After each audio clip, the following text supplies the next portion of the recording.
Dr. Friedman, in relation to your statements as far as Mexican immigration go, I'd like to make the following comment, and that is that it seems to me that Mexican immigrants have a choice between, on one hand, staying in Mexico and getting what life they can, which to me seems like trying to evade starvation as long as possible, or crossing the river and then taking the job that they have available.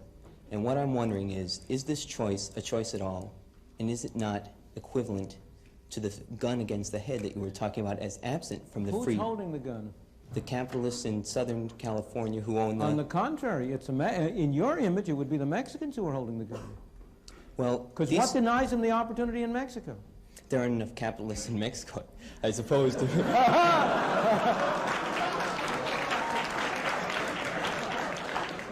Not enough jobs available. Obviously, they have two bad choices. Mm-hmm. That doesn't mean that one isn't better than the other. Well, and yeah, you I must agree. distinguish sharply between the somebody giving you a choice, which is not a very satisfactory one, and somebody imposing something on you. Nobody is holding a gun to the head of these people and saying they should come to California. They are coming there because they believe they can have a better life for themselves and their children. They can have a better one, yes, but is it a life, all right, as you said yourself, no American would like to do these jobs. No, it's not that no American would like to. Many Americans would be perfectly willing to if that were their only alternatives, but the Americans have better opportunities. Fine. How did the Americans get to have those opportunities?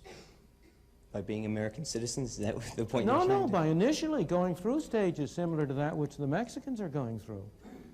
So You know, people don't come full-blown into the world.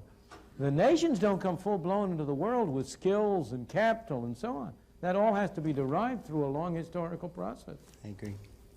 And what's the alternative?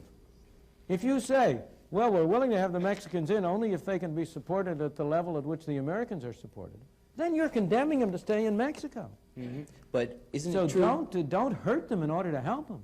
Isn't it true that the wine growers in Southern California would prefer to have these Mexicans working at the rate they are working at than they would to have Americans come in and demand higher wages because of the alternatives they have? They would prefer to pay lower wages rather than higher wages. You'd like to pay lower prices for the things you buy rather than higher prices. Of course. That's the whole system. That's exactly the system.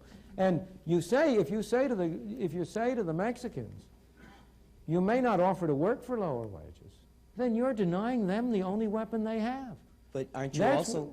That's why equal pay for equal work laws are a source of apartheid. Recuerda que estamos ofreciendo nuestro curso en donde enseñamos a las personas que quieran dar la batalla cultural a través de la plataforma de YouTube. Aquí en este curso aprenderás a definir tu estilo de contenido.